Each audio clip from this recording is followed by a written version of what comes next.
తగ్గేదేలే రాజనాల సత్య స్టూడియోస్కి స్వాగతం సుస్వాగతం. ఈ రోజున మన దగ్గర మనుప్రియ రంగస్థల కళాకారిణి ఉన్నారు. ఆవిడ చాలా నాటకాల్లో నటించారు. చింతామణిలో ఆవిడ చిత్రపాత్ర ధరించారు. అలాగే తర్వాత కొట్టె వెంకటేశ్వర్లు గారి నాటకంలో ఏ పాత్ర మనం వేసేది? గుణనిధిలో సౌదామిని. గుణనిధిలో సౌదామిని పాత్ర వేశారు. తర్వాత ఇంకా మాతంకన్య కళాకంటి సత్యహరిచంద్రలో. ఓకే. తర్వాత వారణాసి కాట్ సీన్ కూడా ఆడాను. Okay, good. ఇలా చాలా నాటకాల్లో మంచి పాత్రలు వేసి చాలా పేరు తెచ్చుకున్నారు. నాకు తెలిసి ఆవిడ నటీమణే కాదు, మంచి నర్తకి కూడా. ఎందుకంటే నేను ఆ గుణనిధి నాటకాన్ని నేను డైరెక్ట్ చేయడం జరిగింది. నా డైరెక్షన్లో ఆమె యాక్ట్ చేసింది, డాన్స్ చేసింది. I felt very happy. ఆ నాటకానికి ఒక మంచి పేరు తీసుకొచ్చింది ఆవిడ. అలాంటి ఆవిడ మనుప్రియ మన స్టూడియోస్కి వచ్చారు. ధన్యవాదాలు Manupriya, thank you very much.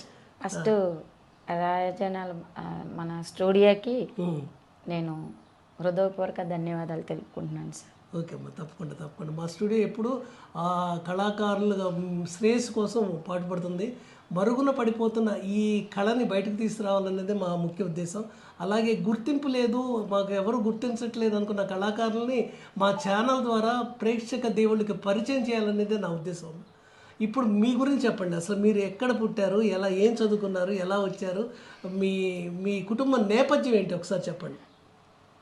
అంటే ఇప్పుడు కుటుంబం గురించి చెప్పడం ఇష్టం లేదు కానీ షార్ట్ కట్లో అదేనమ్మా, మీరు ఎక్కడ పుట్టారు, ఏ ఊర్లో పెరిగారు, ఏం చదువుకున్నారు, ఎట్లా వచ్చారు ఈ నాటకాలు చెప్పండి. మా అన్నయ్య అక్కయ్య చెన్నై ఆర్కాడ్ జిల్లాలో పుట్టారు. నేను అక్కయ్య పుట్టిన 7 years తర్వాత ఇట్లా నందిగాం కృష్ణా జిల్లాలో పుట్టానంట. Okay, good. నాన్నగారు అటు చెన్నై ఆర్కాడ్ జిల్లా గవర్నమెంట్ జాబు, మమ్మీ డాడీ వచ్చేసి లవ్ మ్యారేజ్. ఓకే. అయితే ఈ నాటక రంగంలో మీకు నాటక రంగంలోకి రావాలి అన్న అభిరుచి ఎలా కలిగింది, మీకు ఎలాంటి అవకాశం ఎట్లా వచ్చింది?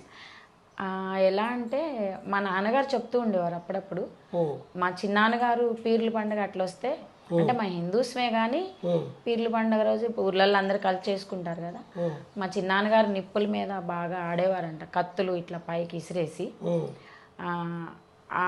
దానివల్ల ఏమో నాకు తెలియదు కానీ చిన్నప్పటి నుంచి ఎక్కడన్నా మైక్ పెట్టినా ఏదన్నా జరుగుతుంటే వెళ్ళి బాగా ఆడేదాన్ని. మా మమ్మీ బాగా కొట్టేవారు, డాడీ చూస్తే కొంచెం సీరియస్ అయ్యేవారు. తర్వాత మా సొంత తోడబుట్టిన అన్నయ్య గారు చనిపోయారు, డాడీ ఉన్నారు, మమ్మీ చనిపోయారు. అప్పుడు అన్నయ్య ఊరుకోరు అసలు, అన్నయ్య సాంప్రదాయాలకి బాగా ఇది విరుద్ధము. తర్వాత నేను నాటకంలో ఒక రామచంద్రరావు గారు అనే ఆయన, వాళ్ళ మిస్సెస్కి నేను నర్సు జాబ్ చేస్తున్నాను, అసిస్టెంట్ డైరెక్టర్ వర్క్ కూడా చేస్తానండి, సీనియర్ నర్సుని. ఆయన వైఫ్కి ఫైల్స్ ఆపరేషన్ చేశారు, దానికి నేను అసిస్టెంట్ చేశాను. అప్పుడు నేను ఇట్లా సండే వస్తే ఏదో డాన్స్ చేసుకుంటూ ఇలా ఎగురుతుంటే చూశారు. అమ్మ నీకు ఇంట్రెస్ట్ నాటకాలంటే ఇంట్రెస్ట్ అన్నాను. అయితే నువ్వు డాడీ అని పిలువమ్మ నన్ను అని చెప్పి మొట్టమొదటి అసలు నాటక సమాజానికి ఆయన నన్ను పరిచయం చేయడం జరిగింది. ఇక అన్నయ్య కూడా లేరు, నన్ను అనేవాళ్ళు లేరని జాయిన్ అవ్వాను. ఇక నాన్నగారు కొంచెం బాగా ఇబ్బంది పడ్డారు, మన ఇళ్లలో ఆడపిల్లలు ఆడరు, నిన్ను మమ్మీ వంటే చంపేస్తా అది ఇది అన్నారు. ఇక తర్వాత నాకు 2-3 బస్తాలు మెమొంటలు రావటం, 2-3 బస్తా శాల్వాలు రావడం, ఇవన్నీ ఫస్ట్ వచ్చి డాడీకి ఆ శాల్వా గప్పి కాళ్ళు మొక్కటం. ఒకరోజు నా నాటకాన్ని చూపించాను. ఇంకప్పుడు డాడీ ఇంకేమనకుండా. అంటే మీరు మొట్టమొదటి ప్రదర్శన ఏది, ఏ నాటకం వేశారు, ఏ పాత్ర ధరించారు మీరు? మొట్టమొదట అంటే అదే కృష్ణా జిల్లా సాయి గారంట ఆయన చింతామణి నాటకం పెట్టడం జరిగింది. చిత్ర అని వేరే ఒక అమ్మాయిని బుక్ చేశారంట. ఆ రోజు అమ్మాయి పేరు శిల్ప, అమ్మాయి రాలేదు. రాకపోయేసరికి ఈ రామచంద్ర డాడీ నన్ను ఫస్ట్ చిత్ర క్యారెక్టర్ నేర్చుకుంది కానీ చూడటానికి తీసుకెళ్లారు. ఆ అమ్మాయి మిస్ అయిన తర్వాత సుబ్బరాజు గారు దానిలో శ్రీహరి వేశారు. అప్పుడు ఆయన వెనుక నుండి నాకు డైలాగులు చెప్తుంటాం, నేను ఎదురొచ్చి ఇక నాకు భయం లేకుండా చెప్పేశాను. అప్పుడు సాయి గారు అమ్మాయికి 300 ఇస్తా అన్న ఆయన నాకు 500 ఇచ్చారు. ఇచ్చి ఆ అమ్మాయి దగ్గర బాగా చేస్తుంది పర్వాలేదని ఇంకా ఆ విధంగా నాటకం ఫీల్డ్లో ఎంటర్ అయ్యాను. ఆ తర్వాత డాక్టర్ కొట్టే వెంకటాచార్యులు గారు పెద్దలు పూజ్యులు, వారిని నేను పేరు పెట్టి పిలిచే అర్హత లేదు.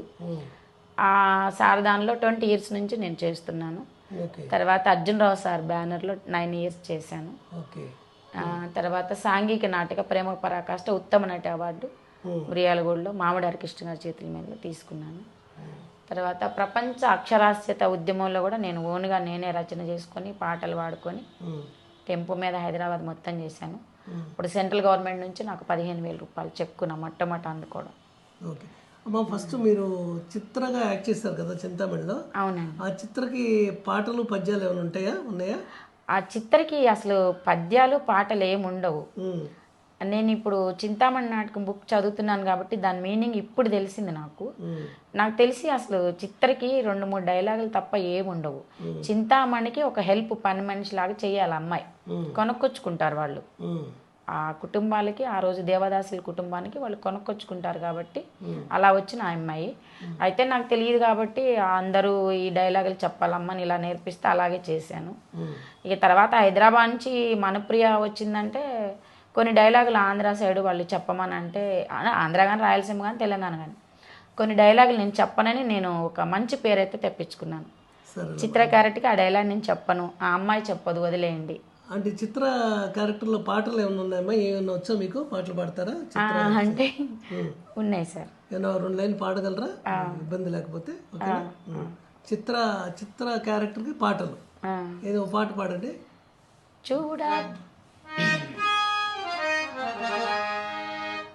చూడా చక్కని బావా, చందమామ లాంటి బావా, నీ అందమంతా చూసి నే మురిసిపోతి గాదా, నీ అందమంతా చూసి నే మురిసిపోతి కాదా, చూడా చక్కని బావా.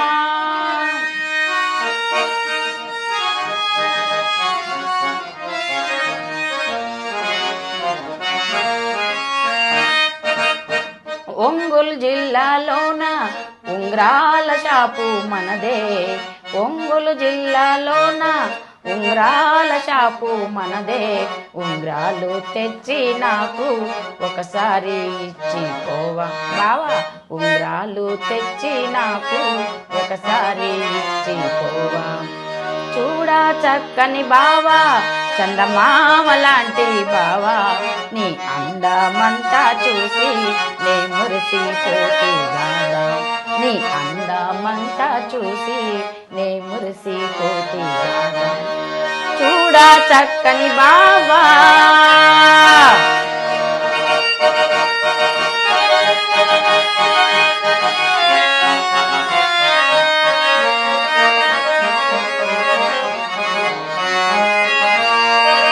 హైదరాబాదులోన అద్దాల షాపు మనదే, హైదరాబాదులోన అద్దాల షాపు ఉంది, అద్దాలు తెచ్చి నాకు ఒకసారి ఇచ్చి పోవా, అద్దాలు తెచ్చి నాకు ఒకసారి ఇచ్చి పోవా, చూడా చక్కని బావా, చందమామ లాంటి బావా, నీ అందమంతా చూసి నే మురిసిపోతి కాదా.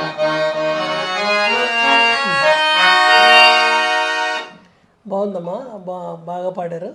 ఇంకా డోలక్ కూడా ఉంటే ఇంకా బాగుండేది అనిపించింది. ఎనీహో బట్ చాలా బాగా పాడారు, బాగుంది. ఈ చిత్ర పాత్ర కాకుండా తర్వాత ఇంకే పాత్ర చేశారు మీరు? ఈ గుణనిధిలో సౌదామని చేశాను, మాతంగి కన్య చేశాను sir. Okay okay. Matangi Kanya Harishchandra నాటకంలో మాతంగి కన్య ఉన్నాయి కదమ్మా. మాతంగి కన్య పాటలు ఉన్నాయా? ఉన్నాయి సార్, పాటలు ఉంటాయి, తర్వాత ఒక 2 పద్యాలు ఉంటాయి, డైలాగ్స్ ఉంటాయి. ఇప్పుడు మాతంగి కన్య క్యారెక్టర్ గురించి చెప్పారు కదా, సత్య హరిశ్చంద్ర నాటకంలో మాతంగ కన్య క్యారెక్టర్ ఎప్పుడు వస్తుంది, ఎలా వస్తుంది, దానికి సంబంధించిన విషయాలు ఏమంటే తెలియజేయండి. అది ఇప్పుడు విశ్వామిత్రుడను వశిష్ఠ మహారాజు వారు ఇట్లా పోటీ పడినప్పుడు ఒక మనిషిలో ఒక మహారాజు సత్య హరిశ్చంద్ర ఆడిన మాట తప్పుడు అన్నప్పుడు ఆయన్ని తప్పిస్తారని విశ్వామిత్రుల వారు పందెం పెట్టుకున్నప్పుడు ఆయన ఏం చేస్తాడంటే ఒక మాతంగి కన్య సృష్టిస్తాడు. ఓకే.